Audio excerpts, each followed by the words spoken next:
just got settled in for the evening hunt. It's a little after 5 o'clock. It's Monday. Brett and I came to this spot after work.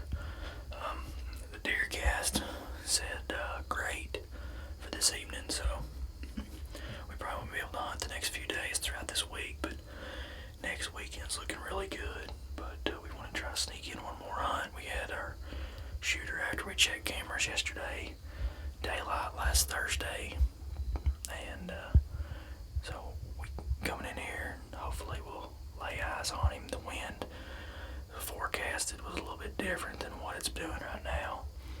Of course, we're up in this holler, and it's kind of just sucking up the holler where the buck we're after is probably bedded, so we've kept all the windows closed, so we're going to toast in here until the sun goes down at least.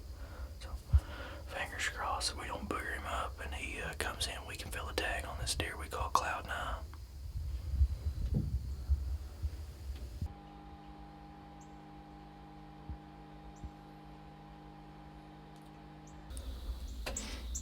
Alright guys, we're just about a little under 30 minutes away from our hunt being up this evening. We haven't seen anything yet. It's really still out today. We've got some kind of critter down underneath us on the blind doing something, but like I said, it's really still. Whenever the sun went back behind the hill, we did check, and the thermals are starting to pull back the way they originally were supposed to. We just don't have any wind, so we've kept the window shut the whole time. It's starting to get a little foggy in here, but like I said, we're down to the last few minutes. So he was here just about this time a few days ago. So fingers crossed he makes a mistake and comes out here and we can get a shot on him. Here you go. See him? Yeah.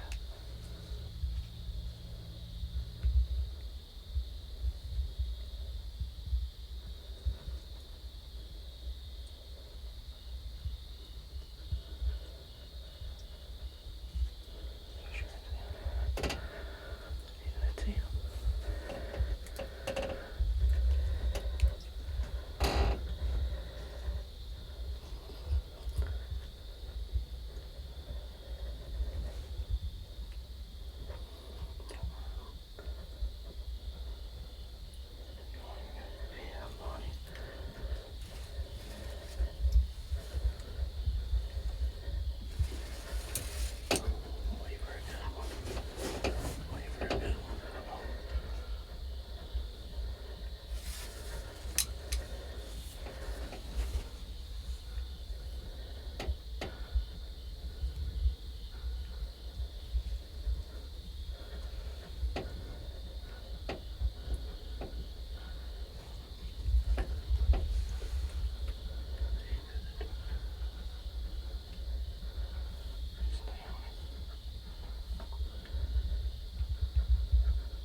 Well, if you're still watching this video, you're probably wondering how we don't have a buck in the bed of my truck.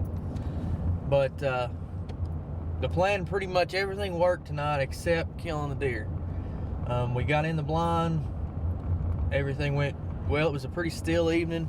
Brett and I both deep down had a feeling that we were going to see this deer, and sure enough, about 10-15 minutes before shooting light ends, he stepped out and came in and circled. As you can see in the footage, I had about a 2 to 3 second window where I could have shot whenever his broadside at about 15 to 18 yards, but of course we're hunting over corn and got plenty of time. I thought I had plenty of time. The last thing I want to do is rush a shot on a buck that we've been hunting and putting all our energy into. So I wanted to make a clean, ethical shot. We've had a lot of friends and people we know that have made some bad shots on deer, and I just wanted to make sure that I had a clean broadside shot on this buck. And he turned, put his butt right to me, and sat there and ate in the corn for 15 or 20 minutes. We filmed him well after legal shooting light was up. So I'm speechless, really. I mean, everything worked to plan except the buck did not turn broadside. He come in, circled, butt right to us, and stayed and ate the whole time. So luckily we don't think we messed him up getting out of there. We let him kind of work off, and we slipped out and didn't hear anything run off or anything like that. So we're probably going to stay out of there for the next few days, just to be safe. I feel pretty confident about seeing him again now that we've hunted 3 or 4 times and seen him one other time. So cool front coming in this weekend just makes the story on this buck Cloud9 a little bit sweeter. And this ain't the end of it. We're gonna punch this tag on this buck we call Cloud9 here pretty soon.